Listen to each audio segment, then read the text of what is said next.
Hello guys, I am अर्पण गुर्जर। हम start कर रहे हैं हमारा लेक्चर नंबर 5। लास्ट लेक्चर में हमने स्टार्ट किए थे हमारे principles of management. Henry fuel के 14 प्रिंसिपल्स हमने स्टार्ट किए थे। लास्ट लेक्चर में हमने सिर्फ 6 प्रिंसिपल्स को डिस्कस किया था।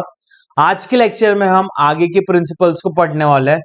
जिसने भी लेक्चर 4 नहीं देखा है, सबसे पहले आप लेक्चर 4 को देखिए, लिंक आपको डिस्क्रिप्शन में मिल जाएगी। स्टार्ट करते हैं हमारे आज का लेक्चर। आज के लेक्चर में हम पढ़ने वाले हमारे आगे के प्रिंसिपल्स। आगे के प्रिंसिपल्स को पढ़ने से पहले हम हमारे पहले के 6 प्रिंसिपल्स को रिवाइज कर लेते हैं, है ना। हमने स्टार्ट किए थे हेनरी फ्यूल के 14 प्रिंसिपल्स ऑफ मैनेजमेंट। सबसे पहला हमने प्रिंसिपल देखा था principle of division of work, है ना। इसके लिए हमने एक एग्जाम्पल भी लिया था। हमने क्रिकेट टीम का एग्जाम्पल लिया था, है ना। जो प्लेयर्स की जैसी क्वालिटीज रहेगी, जैसी कैपेबिलिटीज रहेगी, उनके अकॉर्डिंग उन्हें उनका काम दिया जाएगा, है ना।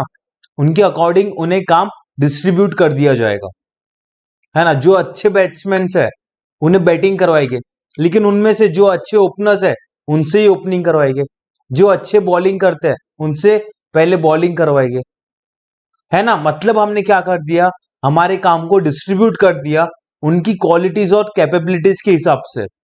वैसे ही हमने देखा था कि अगर कोई ऑर्गेनाइजेशन में बहुत सारा काम रहता है, क्या वो पूरा काम एक ही बंदा संभालता है क्या? नहीं। ऑर्गेनाइजेशन में क्या किया जाता है, काम को डिस्ट्रीब्यूट किया जाता है। एम्प्लॉयज को काम डिस्ट्रीब्यूट किया जाता है, लेकिन क्या सबको इक्वली काम डिस्ट्रीब्यूट करते हैं क्या? नहीं।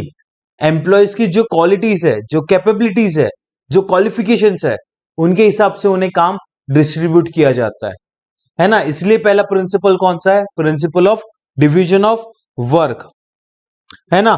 एम्प्लॉयज के जैसे एम्प्लॉयज की क्वालिटीज है, कैपेबिलिटीज है, उसके अकॉर्डिंग उन्हें काम असाइन किया जाता है, ठीक है। उससे क्या होती है, एम्प्लॉयज की एफिशिएंसी इंप्रूव होती है। मतलब क्या, अगर एम्प्लॉय जो काम में अच्छा है ना, जो फील्ड में अच्छा है, अगर उन्हें वही काम दिया जाए तो उनकी एफिशिएंसी लेवल इंक्रीज होती है ना। जो इंसान जो फील्ड में अच्छा है, जो काम को अच्छे से कर लेता है, अगर उसे वही काम दिया जाएगा तो उसकी एफिशिएंसी लेवल होगी।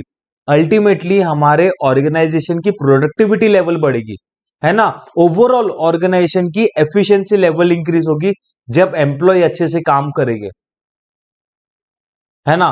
तो एम्प्लॉयज को उनकी क्वालिटीज और उनकी कैपेबिलिटीज के हिसाब से, उनके क्वालिफिकेशंस के हिसाब से उन्हें काम डिस्ट्रीब्यूट किया जाता है। तो ये हमारा कौन सा प्रिंसिपल है? Principal of division of work. फिर सेकंड प्रिंसिपल कौन सा? हमारा principle of authority and responsibility. जो इंसान के पास अथॉरिटी है, उसके पास राइट्स है डिसीजंस लेने के, है ना। मैनेजरियल डिसीजंस लेने के उसके पास राइट्स है, जिसके पास अथॉरिटी रहती है। एंड जिसके पास अथॉरिटी रहती है वो अपने सबऑर्डिनेट से काम भी करवा सकता है। हमने देखा था लास्ट प्रिंसिपल कौन सा? Principal of division of work. Manager क्या करता है, अपने काम को डिस्ट्रीब्यूट कर देता है ना। अपने सबऑर्डिनेट्स में डिस्ट्रीब्यूट कर देता है, उनसे काम करवाता है।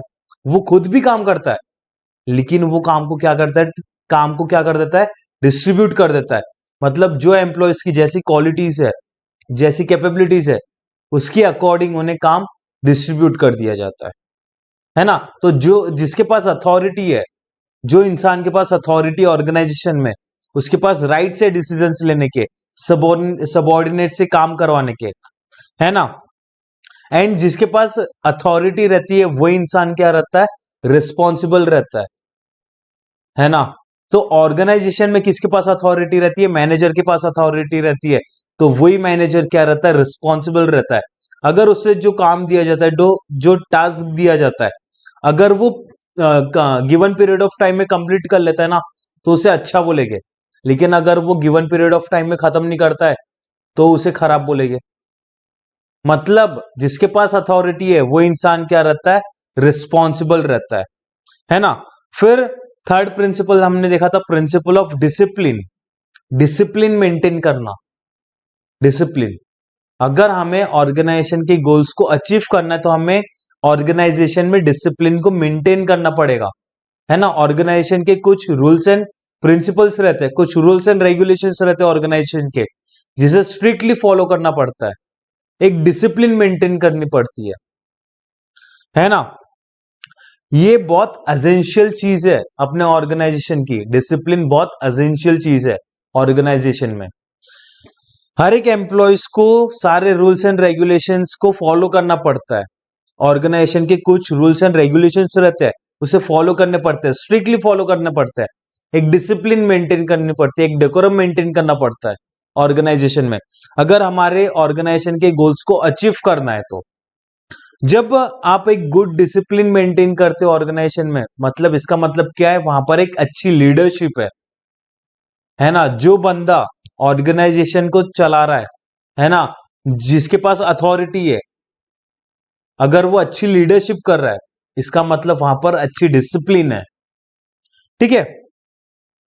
और मैनेजमेंट और एम्प्लॉयज में एक अच्छी अंडरस्टैंडिंग होनी चाहिए, है ना। मैनेजमेंट में और वर्कर्स में एक अच्छी अंडरस्टैंडिंग होनी चाहिए। किसके रिगार्डिंग्स? ऑर्गेनाइजेशन के रूल्स एंड रेगुलेशंस के रिगार्डिंग। दोनों के बीच में एक अच्छी अंडरस्टैंडिंग होनी चाहिए कि क्या रूल्स को फॉलो करना, कैसे फॉलो करना। आई बात समझ में? जब एक ऑर्गेनाइजेशन में एक अच्छी डिसिप्लिन मेंटेन रहती है, तभी वो ऑर्गेनाइजेशन अपने गोल्स को अचीव कर सकता है। पक्का? एंड हर एक लेवल्स ऑफ मैनेजमेंट में भी डिसिप्लिन जरूरी है। हर एक लेवल्स ऑफ मैनेजमेंट, चाहे वो टॉप लेवल हो, मिडिल लेवल हो या बॉटम लेवल हो, हर एक लेवल्स ऑफ मैनेजमेंट में क्या जरूरी है? डिसिप्लिन मेंटेन करना जरूरी है। फिर फोर्थ प्रिंसिपल देखा था, principle of unity of command. Command orders. एक ऑर्गेनाइजेशन में कौन ऑर्डर्स देगा अपने सबऑर्डिनेट्स को? जो टॉप लेवल मैनेजमेंट पर है ना, जिसके पास क्या है? अथॉरिटी है, जो सुपीरियर पोजीशन पर है, वो क्या प्रोवाइड करेगा? ऑर्डर्स देगा। एंड वो सबऑर्डिनेट्स को वो ऑर्डर्स, अपने सुपीरियर के ऑर्डर्स को रिसीव करना बहुत जरूरी है, एंड उसे फॉलो करना भी बहुत जरूरी है ना। तो एक ऑर्गेनाइजेशन में जितने भी मेंबर्स है, हर एक मेंबर्स ने वो ऑर्डर्स को रिसीव करना जरूरी है जो उनके सुपीरियर्स बोल रहे है ना। हर एक सबऑर्डिनेट्स को ऑर्डर्स रिसीव करना जरूरी है ना, उससे फॉलो भी करना बहुत जरूरी है। इसे क्या कहते हैं? Unity of command. ये प्रिंसिपल और किन चीजों में हेल्प करता है? अगर कोई एम्प्लॉयज के बीच में डिस्प्यूट्स हो जाते हैं, झगड़े हो जाते हैं, तो ये वहां पर भी हेल्प करता है। आई इस बात समझ में? और ये कंफ्यूजन भी क्रिएट नहीं करता। अगर हम ये प्रिंसिपल को फॉलो करते हैं तो ऑर्गेनाइजेशन में कोई भी सबऑर्डिनेट्स को, कोई भी एम्प्लॉयज या कोई भी मेंबर्स को, कोई भी स्टाफ मेंबर्स को कंफ्यूजन क्रिएट नहीं होगा। अगर हमें पता है कि हमारा सुपीरियर हमें ऑर्डर्स दे रहा है, तो हमें वो ऑर्डर्स को रिसीव करना बहुत जरूरी है। अगर एक ऑर्गेनाइजेशन में एक से ज्यादा सुपीरियर्स है ना, या कोई दो अथॉरिटीज हमें ऑर्डर्स दे रही है, तो एम्प्लॉयज या मेंबर्स को यही समझ में नहीं आता कि किसके ऑर्डर्स को फॉलो करना, किसके ऑर्डर्स को फॉलो नहीं करना, किसकी बात सुनना, किसकी बात नहीं सुनना। इसलिए सिर्फ एक ही इंसान ने ऑर्डर्स देने चाहिए, है ना। सिर्फ एक ही इंसान ने, एक ही अथॉरिटी ने ऑर्डर्स देने चाहिए, और हर एक सबऑर्डिनेट्स, हर एक मेंबर्स ने वो ऑर्डर्स को रिसीव करना चाहिए एंड स्ट्रिक्टली फॉलो करना चाहिए। आई बात समझ में? जिससे कंफ्यूजन क्रिएट नहीं होता है ना, जिससे कंफ्यूजन क्रिएट नहीं होता। हमें पता है कि अगर एक ही इंसान ऑर्डर्स देने वाला है तो कोई कंफ्यूजन ही नहीं है, लेकिन एक से ज्यादा ने ऑर्डर्स नहीं देने चाहिए। आई बात समझ में? ये कौन सा है? Principal of unity of command, है ना। फिर फिफ्थ प्रिंसिपल था unity of, principal of unity of directions. मतलब क्या? हमारे ऑर्गेनाइजेशन का एक ही प्लान होना चाहिए, सबका एक ही ऑब्जेक्ट होना चाहिए। जितने भी लेवल्स ऑफ मैनेजमेंट है, जितने भी लोग काम कर रहे हैं, जितने भी मेंबर्स है, सबका क्या होना चाहिए? एक ही ऑब्जेक्ट होना चाहिए। सबका एक ही प्लान होना चाहिए, एक ही ऑब्जेक्ट होना चाहिए। उसके अकॉर्डिंग उन्हें क्या करना पड़ेगा? चलना पड़ेगा। आई बात समझ में? लेकिन जो लेवल्स ऑफ मैनेजमेंट है ना, जो लेवल्स ऑफ मैनेजमेंट है, जो भी लेवल्स ऑफ मैनेजमेंट में काम कर रहा है, जो भी मैनेजर है, वो क्या करेंगे?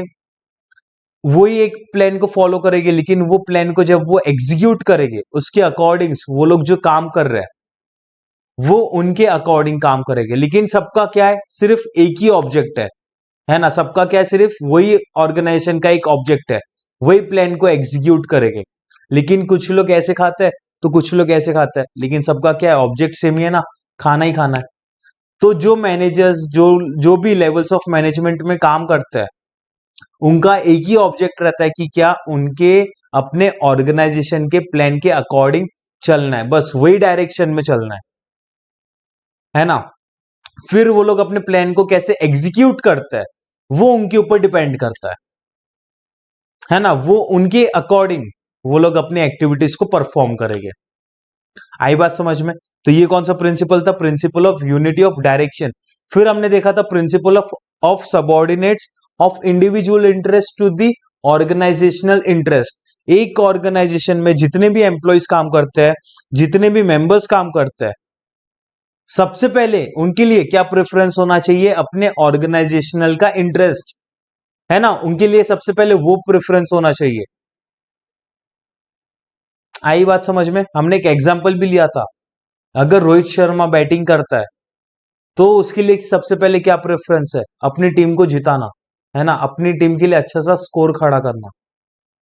फिर वो अपने लिए सोचेगा, फिर वो अपने इंडिविजुअल इंटरेस्ट के लिए सोचेगा, फिर वो अपने लिए स्कोर करेगा।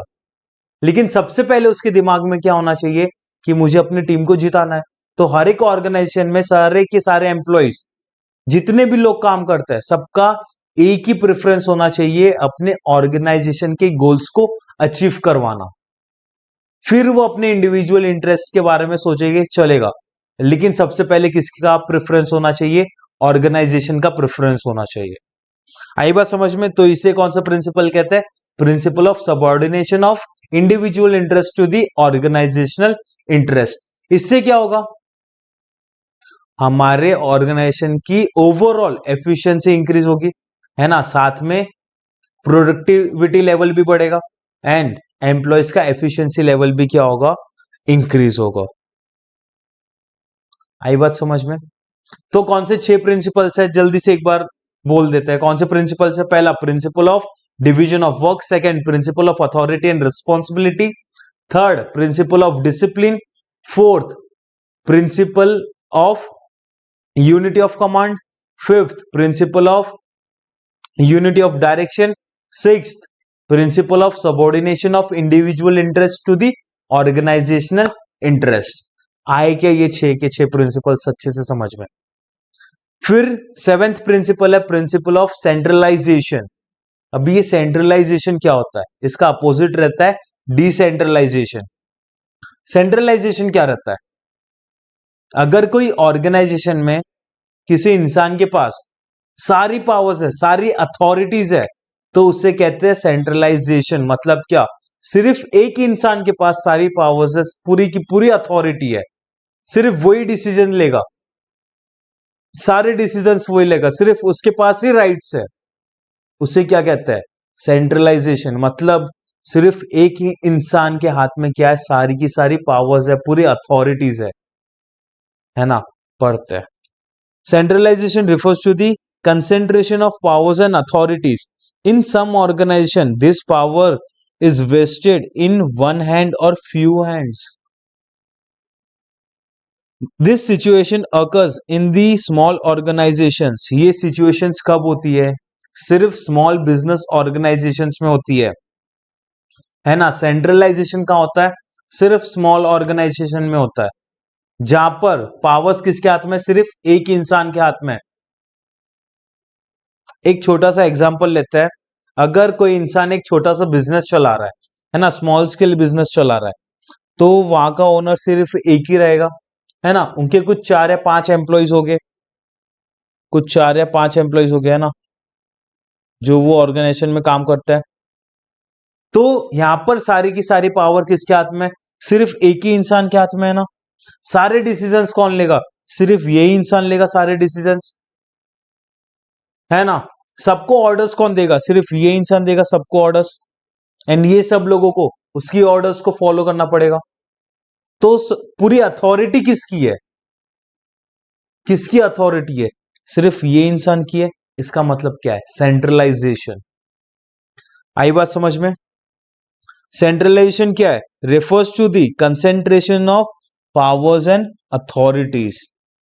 कुछ ऑर्गेनाइजेशंस में ये पावर्स, ये अथॉरिटीज किसी एक इंसान के हाथ में रहती है, इसे कहते हैं centralisation. But if the size of the organization is large, then there is a decentralization of power and authority. वहां पर क्या रहती है? पावर एंड अथॉरिटी की डिसेंट्रलाइजेशन रहती है।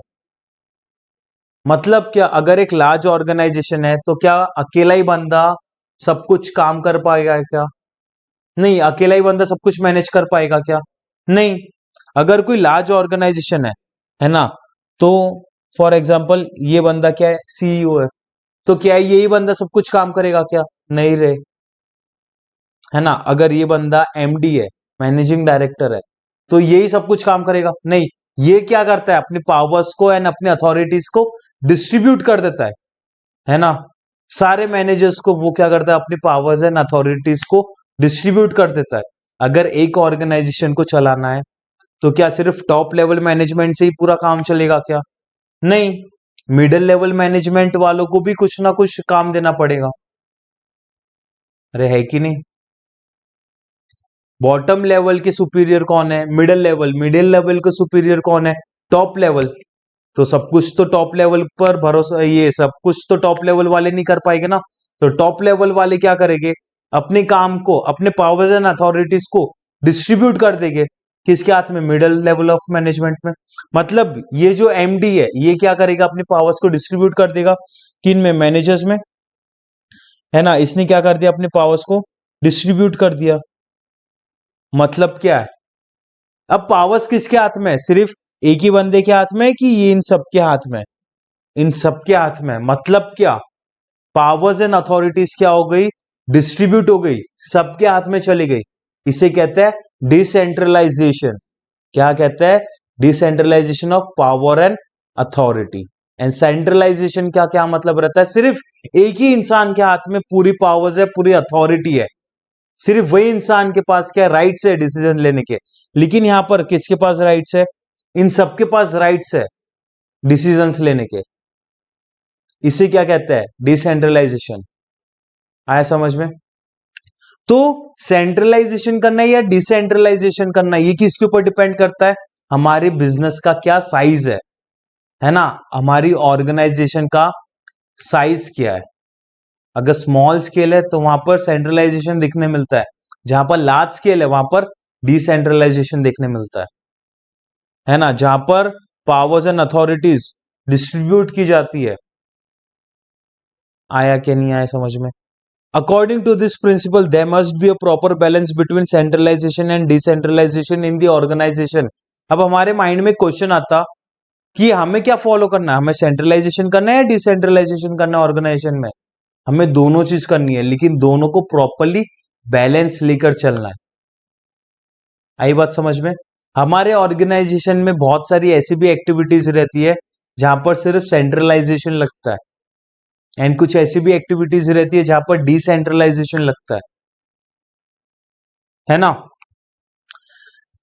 This is done according to the size of the organisation. Centralisation करना या डिसेंट्रलाइजेशन करना, दोनों को बैलेंस करना, ये किसके अकॉर्डिंग होगा? हमारे ऑर्गेनाइजेशन का साइज क्या है ना।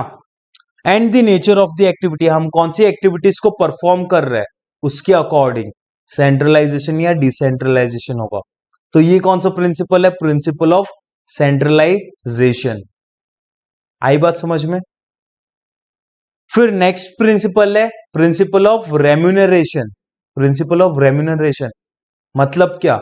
हमारे ऑर्गेनाइजेशन में जो भी मेंबर्स काम करते हैं, जो भी स्टाफ काम करता है, जो भी एम्प्लॉयज काम करते हैं, उन्हें एक फेयर रेम्यूनरेशन देना हमारी जिम्मेदारी है ना। हमारी जिम्मेदारी है कि हम उन्हें क्या दे? फेयर रेम्यूनरेशन दे, रेगुलरली रेम्यूनरेशन दे। मतलब अगर कोई एम्प्लॉय काम कर रहा है तो उसे हर महीने सैलरी देना पड़ेगा, एक फिक्स्ड सैलरी जो हमने फिक्स्ड करके रखी है, उसे वो हर महीने सैलरी देना पड़ेगा। इससे क्या होगा? उसकी फाइनेंशियल नीड सेटिस्फाई होगी, है ना।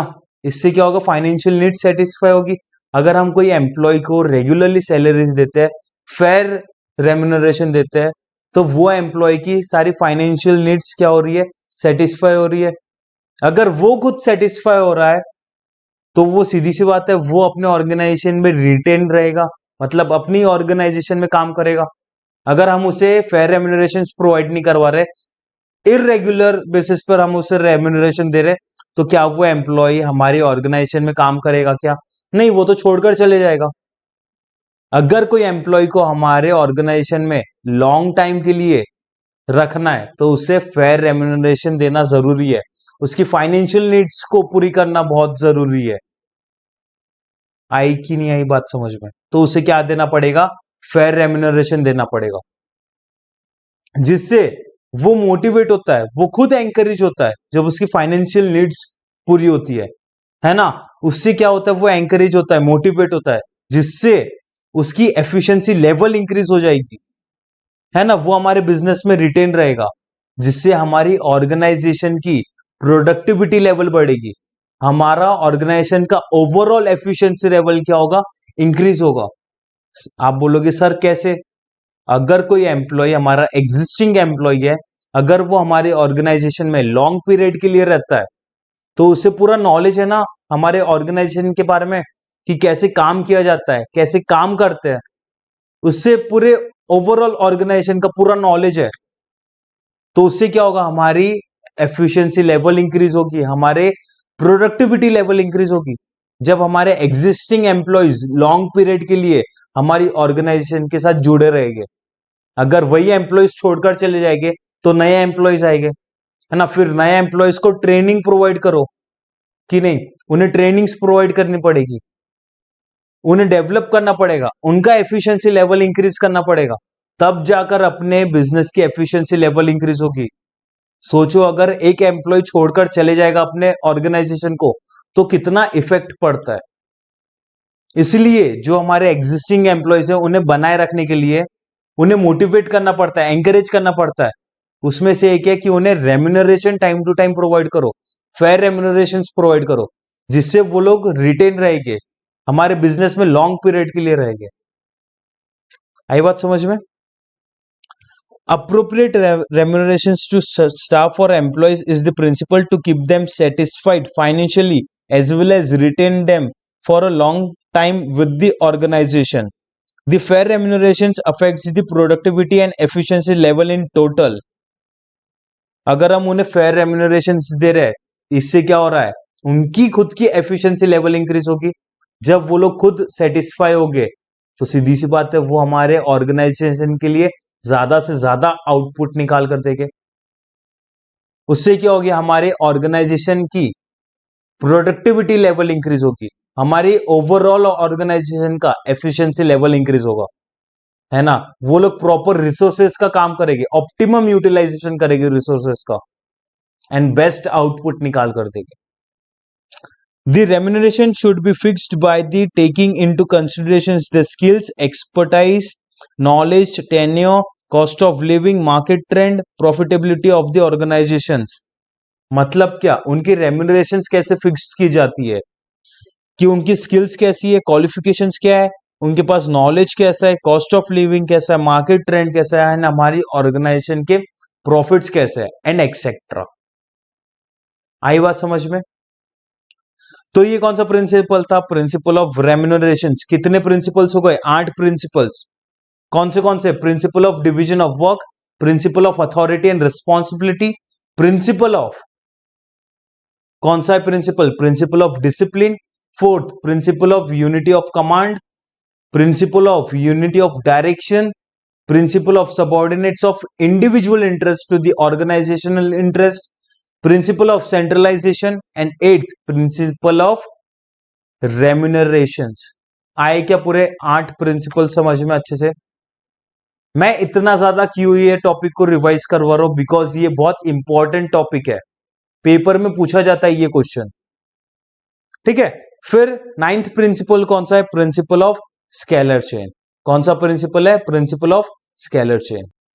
स्केलर चेन क्या होता है, हर ऑर्गेनाइजेशन में कम्युनिकेशंस होती है ना, इंफॉर्मेशंस प्रोवाइड की जाती है, तो वो इंफॉर्मेशन किस फ्लो में रहेगी, वो एक सीक्वेंस में रहेगी, है ना। जो कम्युनिकेशंस होती है हर एक डिपार्टमेंट्स के बीच में, हर एक लेवल्स ऑफ मैनेजमेंट के बीच में, वो किस फॉर्म में रहेगी, वो एक सीक्वेंस में रहेगी, है ना। वो फ्लो ऑफ इंफॉर्मेशंस किस में रहेगी, एक सीक्वेंस में रहेगी। उसे क्या कहते हैं, स्केलर चेन कहते हैं। अगर कोई लोअर लेवल को टॉप लेवल को इंफॉर्मेशन प्रोवाइड करवाना है ना, इंफॉर्मेशंस देनी है, तो वो लोअर लेवल क्या डायरेक्टली कांटेक्ट करेगा क्या टॉप लेवल से, नहीं, है ना। तो वो इंफॉर्मेशन कैसे होगी, एक सीक्वेंस में फ्लो होगी, उसे क्या कहते हैं, स्केलर चेन कहते हैं। यहां पर एक डायग्राम दिया है, अगर कोई लोअर लेवल को टॉप लेवल के साथ कम्युनिकेट करना है, कोई इंफॉर्मेशन प्रोवाइड करवानी है, तो कैसे प्रोवाइड कराएगा, पहले वो अपने सुपीरियर को इंफॉर्मेशन देगा, सी को, सी क्या करेगा, बी को प्रोवाइड करेगा, बी क्या करेगा, टॉप लेवल तक वो इंफॉर्मेशन पहुंचाएगा। ये क्या एक सीक्वेंस है ना, फ्लो ऑफ इंफॉर्मेशन। आपकी इंफॉर्मेशन कैसे फ्लो कर रही है, एक सीक्वेंस में फ्लो कर रही है। वैसे अगर कोई टॉप लेवल को लोअर लेवल तक इंफॉर्मेशंस प्रोवाइड करवानी है, कोई इंस्ट्रक्शंस देना है, तो वो कैसे प्रोवाइड कराएगा, एक के थ्रू, है ना। ए किसको प्रोवाइड कराएगा, ई को, ई किसे प्रोवाइड करवाएगा, एफ को, एफ किसे प्रोवाइड कराएगा, जी को। तो ये क्या है, एक सीक्वेंस है ना, फ्लो ऑफ इंफॉर्मेशंस। आपकी इंफॉर्मेशंस कैसे फ्लो कर रही है, एक सीक्वेंस में फ्लो कर रही है। कोई लोअर लेवल टॉप लेवल के साथ डायरेक्ट कांटेक्ट नहीं कर सकता, है ना। तो आप जो इंफॉर्मेशन प्रोवाइड कराओगे वो एक सीक्वेंस में फ्लो होगी। आई बात समझ में। Scalar chain means the hierarchy of the authority from top level to the lower level या lower level to the top level for the purpose of communication. अगर आपको कम्युनिकेशन करना है, लोअर लेवल को टॉप लेवल के साथ करना है, तो आपकी इंफॉर्मेशन कैसे फ्लो होगी, एक सीक्वेंस में फ्लो होगी। ये स्ट्रक्चर को क्या कहता है, स्केलर चेन कहता है। This helps to ensure the orderly flow of information. ये स्केलर चेन क्या हेल्प करता है कि आपकी जो इंफॉर्मेशन है, जो कम्युनिकेशन है, एक ऑर्डरली फॉर्म में क्या हो, flow. Traditionally organisations used to frame large scalar chains. जो ट्रेडिशनली ऑर्गेनाइजेशंस थे, वो लोग स्केलर चेन लार्ज बनाते थे, बड़ी स्केलर चेन्स बनाते थे। अगर कोई जनरल मैनेजर को कोई इंफॉर्मेशन प्रोवाइड करवाना है टॉप लेवल तक, है ना, तो सबसे पहले किसे प्रोवाइड करवाएगा, फंक्शनल मैनेजर को। किसे प्रोवाइड करवाएगा, फंक्शनल मैनेजर। फंक्शनल मैनेजर किसे प्रोवाइड करवाएगा, सुपरवाइजर को। सुपरवाइजर किसे प्रोवाइड करवाएगा, फोरमैन को। एंड फोरमैन आगे की अथॉरिटीज को।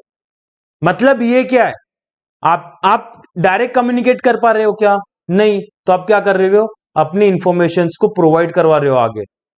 ये क्या, एक सीक्वेंस में फ्लो हो रही है आपकी इंफॉर्मेशन, इसे ही कहते हैं स्केलर चेन, एक स्ट्रक्चर है। आई बात समझ में। For avoiding this longer chain to keep speedy decisions, cross communications and direct communications is followed by various organisations.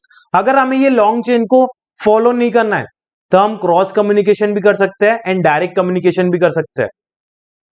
अगर डी को डायरेक्ट जी के साथ कांटेक्ट करना है, तो वो कर सकता है directly contact. In the case of अगर कोई डिले हो रहा है, उसे अवॉइड करने के लिए आप डायरेक्ट कम्युनिकेशन कर सकते हो। अगर कोई इमरजेंसी सिचुएशन है, वहां पर आप डायरेक्ट कम्युनिकेशन कर सकते हो।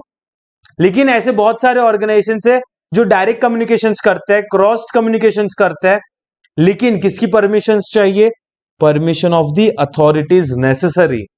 अथॉरिटी की परमिशन होना जरूरी है, तभी आप डायरेक्ट कम्युनिकेशन या क्रॉस कम्युनिकेशन कर सकते हो। उसे क्या कहते हैं, गैंग प्लैंक कहते हैं। आई बात समझ में। तो ये क्या है, प्रिंसिपल ऑफ स्केलर चेन, जहां पर आपकी इंफॉर्मेशन एक सीक्वेंस में फ्लो करेगी। आई बात समझ में। Lower level to the top level and top level to the lower level. फिर है next principle, principle of order. Order मतलब क्या, कि कोई अथॉरिटी के ऑर्डर को रिसीव करना है क्या, वो उसके ऑर्डर्स को फॉलो करना है क्या, नहीं। वो प्रिंसिपल हमने principle of unity of command में देखा था। हम वो ऑर्डर की यहां बात नहीं कर रहे। तो ये कौन सा ऑर्डर है, ऑर्डरली अरेंजमेंट ऑफ थिंग्स। हमारे ऑर्गेनाइजेशन में एक प्रॉपर अरेंजमेंट होना चाहिए सारी चीजों के लिए, है ना। एक प्रॉपर ऑर्डर होना चाहिए, एक वेल डिफाइंड अरेंजमेंट होनी चाहिए हमारे ऑर्गेनाइजेशन में। मतलब हर एक चीज के लिए, हर एक लोगों के लिए एक फिक्स्ड प्लेस होनी चाहिए। अगर मैं ह्यूमन बींग्स की बात करूं, वर्कर्स के लिए बात करूं, तो वर्कर्स के लिए drinking facilities, water drinking facilities होनी चाहिए प्रॉपर प्लेस पर, उसका प्रॉपर अरेंजमेंट होना चाहिए, है ना। उनके रेस्ट रूम होने चाहिए जहां पर वो लोग रेस्ट ले पाए, कैंटीन्स होने चाहिए, उसका प्रॉपर अरेंजमेंट होना चाहिए, उनका वर्किंग कंडीशंस, उसके लिए प्रॉपर अरेंजमेंट होनी चाहिए जहां पर वो लोग काम कर रहे हैं, है ना। एंड ऑर्गेनाइजेशंस में बहुत सारे इक्विपमेंट्स की जरूरत पड़ती है, तो हर एक इक्विपमेंट्स के लिए फिक्स्ड प्लेस होनी चाहिए, उसका प्रॉपर अरेंजमेंट होना चाहिए। अगर किसी के लिए फिक्स्ड प्लेस ही नहीं है तो हमारी ऑर्गेनाइजेशन में क्या काम होगा, क्या अच्छी तरह से नहीं होगा, है ना। हमें ढूंढने में टाइम लग जाएगा सारे इक्विपमेंट्स को, है ना, सारे टूल्स को ढूंढने में टाइम चले जाएगा, तो क्या हमारे ऑर्गेनाइजेशन की प्रोडक्टिविटी लेवल बढ़ेगी, क्या नहीं बढ़ेगी। इसलिए हर एक चीज अपनी जगह पर होनी चाहिए, फिक्स्ड प्लेस होनी चाहिए हर एक जगह की, है ना, एक प्रॉपर ऑर्डर में होनी चाहिए, प्रॉपर अरेंजमेंट में होनी चाहिए सारी चीजें। वैसे ही अगर कोई, मैं मैनेजर की बात करूं, कोई मैनेजर का एक कैबिन होना चाहिए, है ना, कोई एमडी का प्रॉपर कैबिन होना चाहिए जहां पर वो बैठता है। अगर कोई मैनेजर का ही कैबिन नहीं है, कोई एमडी का ही कैबिन नहीं है, तो क्या वो पूरे ऑर्गेनाइजेशन में घूमते फिरेगी क्या, नहीं, उनके लिए एक फिक्स प्लेस होनी चाहिए जहां पर वो लोग बैठ सके। इसलिए हर एक ऑर्गेनाइजेशन में प्रॉपर अरेंजमेंट होना चाहिए, एक प्रॉपर ऑर्डर फॉर्म में होनी चाहिए सारी चीजें, each and everything and for everyone, हर एक लोगों के लिए। This principle is based on a place for everything and everyone in its place. Human resources and material should be in the right place. Human resources और materials right place पर होने चाहिए, उनकी एक फिक्स प्लेस होनी चाहिए, है ना, at the right time for maximum efficiency. अगर हमारे ऑर्गेनाइजेशन के एफिशिएंसी बढ़ानी है, प्रोडक्टिविटी बढ़ाना है, तो ये सारी चीजें अपनी जगह पर होनी चाहिए। Human resources should be placed at a right place and on the right job. This principle focuses on the proper utilisation of physical and human resources. ये प्रिंसिपल किसकी बात करता है, प्रॉपर यूटिलाइजेशन ऑफ रिसोर्सेज की बात करता है। आई बात समझ में। फिर नेक्स्ट प्रिंसिपल है प्रिंसिपल ऑफ इक्विटी। इक्विटी का क्या मतलब है, अगर कोई ऑर्गेनाइजेशन में मेल्स या फीमेल वर्कर्स काम करते हैं तो उन लोगों के बीच में डिस्क्रिमिनेशन नहीं होना चाहिए, है ना। कोई भी ऑर्गेनाइजेशन में कोई भी तरह का डिस्क्रिमिनेशन नहीं होना चाहिए, कोई भी तरह का भेदभाव नहीं होना चाहिए, है ना। सारे ऑर्गेनाइजेशंस में फीमेल वर्कर्स भी काम करते हैं, मेल वर्कर्स भी काम करते हैं, दोनों को इक्वली रेम्यूनरेशन मिलनी चाहिए अगर दोनों सेम लेवल पर काम कर रहे हैं तो। अगर दोनों सेम लेवल पर काम कर रहे तो दोनों को इक्वल रेम्यूनरेशन मिलनी चाहिए। ऐसा नहीं आप मेल वर्कर्स को ज्यादा रेम्यूनरेशन दे रहे, फीमेल वर्कर्स को कम दे रहे हो, मेल वर्कर्स को ज्यादा अपॉर्चुनिटीज दे रहे हो, ज्यादा काम करने के लिए दे रहे हो, जिससे उनकी एफिशिएंसी लेवल इंक्रीज होगी। आप फीमेल वर्कर्स को अपॉर्चुनिटीज ही नहीं दे रहे, उन्हें काम करने का मौका ही नहीं दे रहे, तो उनकी कैसे एफिशिएंसी लेवल होगी। तो कोई भी ऑर्गेनाइजेशन में डिस्क्रिमिनेशन नहीं होना चाहिए on the basis of gender, religion, employees, remuneration, कोई भी चीज से डिस्क्रिमिनेशन नहीं होना चाहिए। सपोज अगर कोई हमारा रिलेटिव काम करता है हमारी ऑर्गेनाइजेशन में, तो हम उसे ज्यादा सैलरी देगी क्या, ज्यादा रेम्यूनरेशन देगी क्या, नहीं।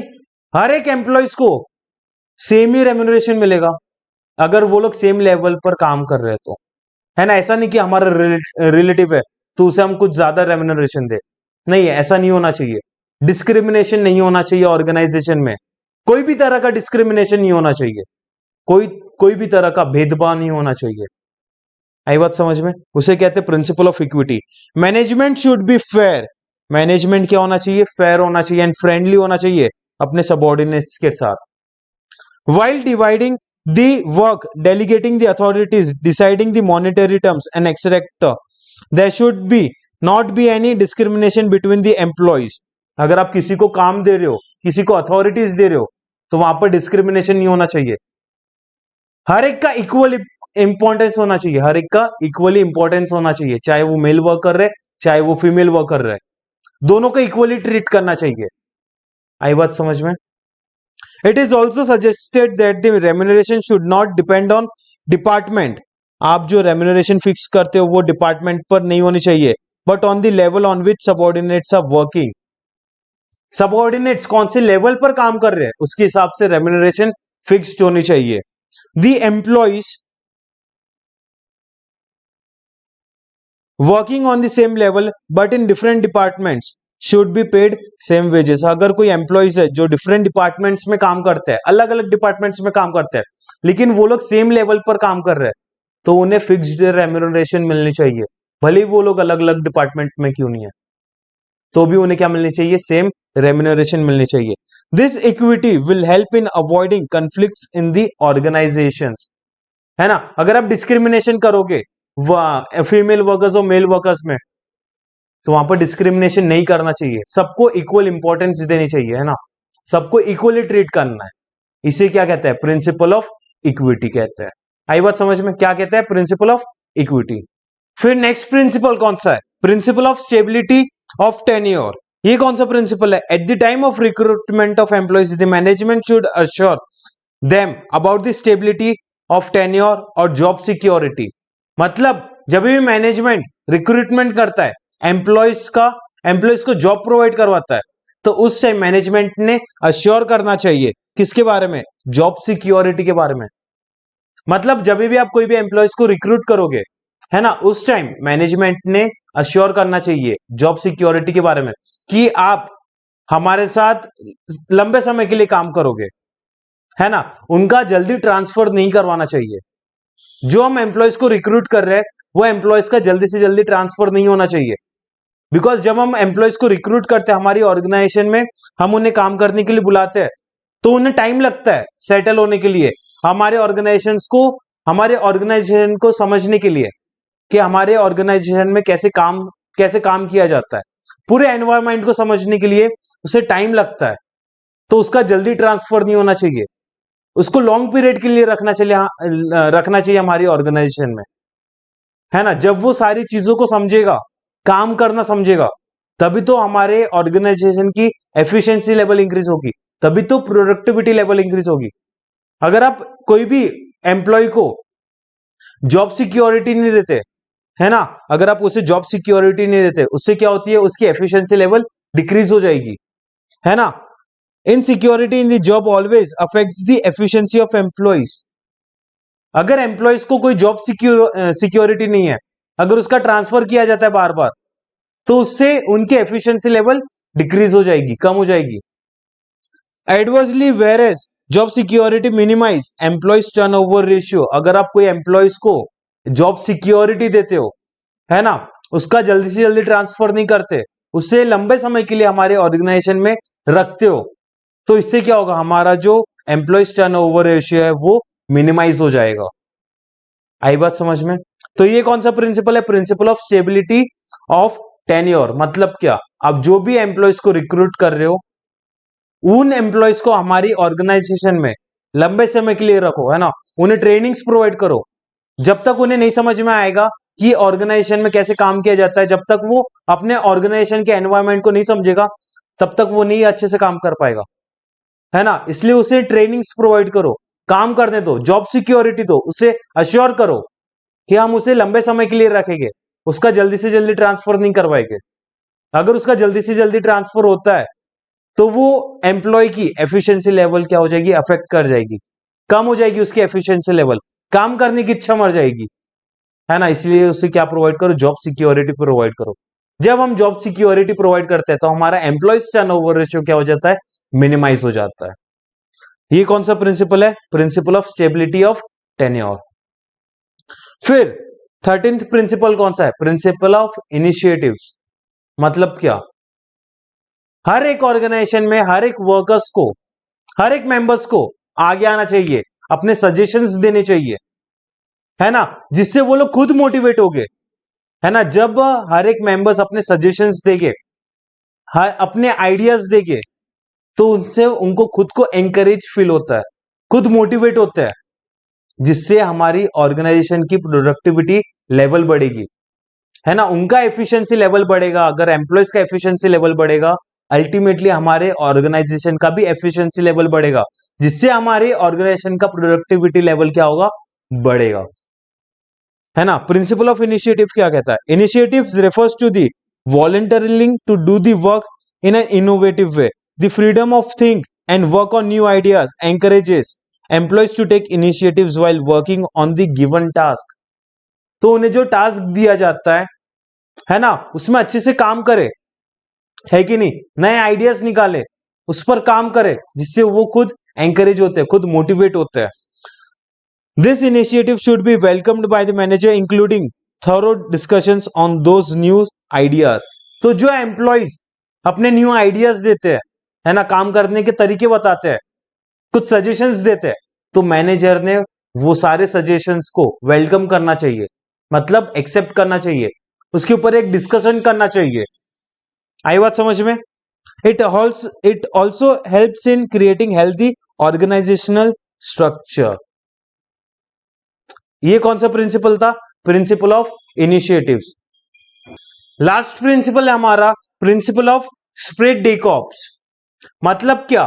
Team work. अगर हमारे ऑर्गेनाइजेशन के गोल्स को अचीव करना है ना, अगर हमारे ऑर्गेनाइजेशन की एफिशिएंसी बढ़ाना है, प्रोडक्टिविटी लेवल बढ़ाना है, तो हमें क्या करना पड़ेगा? टीम वर्क करना पड़ेगा, सबको साथ में काम करना पड़ेगा, है ना। हमारा सबका एक ही प्लान होना चाहिए, एक ही ऑब्जेक्ट होना चाहिए, तभी हम हमारे ऑर्गेनाइजेशन के गोल्स को क्या कर पाएंगे? अचीव कर पाएंगे। आई बात समझ में? Henri Fayol has given emphasis on team work. Esprit de corps means the union is strength. मतलब अगर आप टीम वर्क में काम करोगे तो वो क्या है? ऑर्गेनाइजेशन की स्ट्रेंथ है। Running any organisation in a group activity and human resources are valuable assets of the organisation.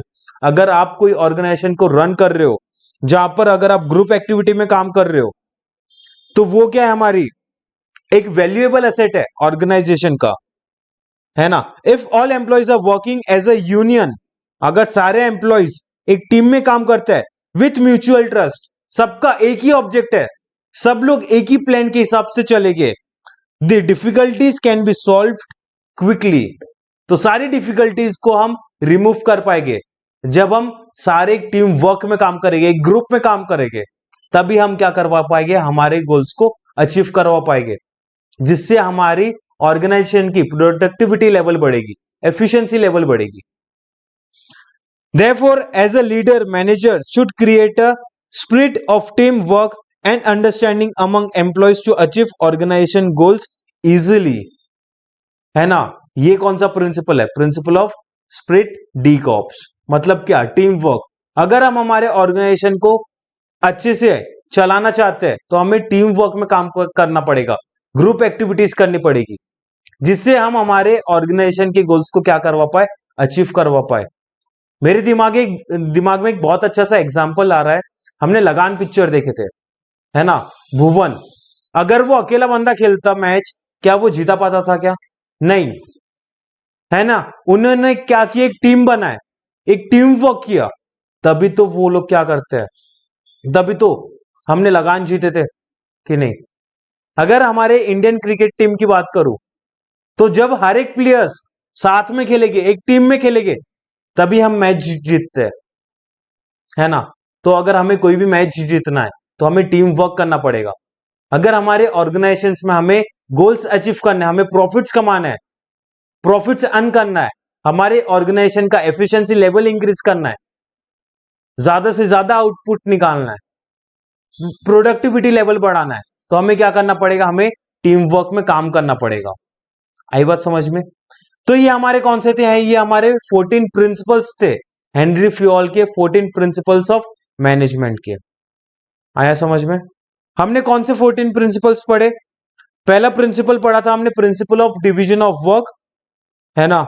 Second पढ़ा था principle of authority and responsibility, principle of discipline, principle of unity of command, principle of unity of direction, principle of subordination of individual interest to the organisational interest, principle of centralisation, principle of remuneration, principle of scalar chain, principle of order, principle of equity, principle of stability of tenure, principle of initiatives, principle of esprit D cops, team work. ये क्या है? ये 14 principles है management के। अगर हमें हमारे business को ग्रो करवाना है, है ना, हमारे बिजनेस को ग्रो करवाना है, हमारे बिजनेस की एफिशिएंसी लेवल इंक्रीज करवानी है, अगर हमारे बिजनेस का प्रोडक्टिविटी लेवल बढ़ाना है तो हमें ये प्रिंसिपल्स को फॉलो करना पड़ेगा, है ना। हर एक बिजनेस को चलाने के लिए मैनेजमेंट की जरूरत है, मैनेजमेंट की जरूरत है, हर एक जगह मैनेजमेंट रिक्वायर्ड है।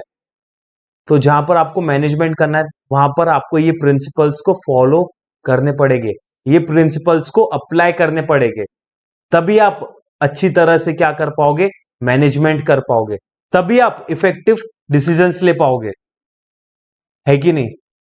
पक्का आया समझ में। ये 14 प्रिंसिपल्स थे हेनरी फ्यूल के, आई बात समझ में। नेक्स्ट लेक्चर में हम हमारा टॉपिक पढ़ेंगे FW टेलर के साइंटिफिक प्रिंसिपल्स, ठीक है। तो आज के लेक्चर को हम यही वाइंड अप करते हैं, नेक्स्ट लेक्चर में मिलते हैं, हमारे FW टेलर के प्रिंसिपल्स को हम पढ़ेंगे नेक्स्ट लेक्चर में, ठीक है guys. Thank you so much.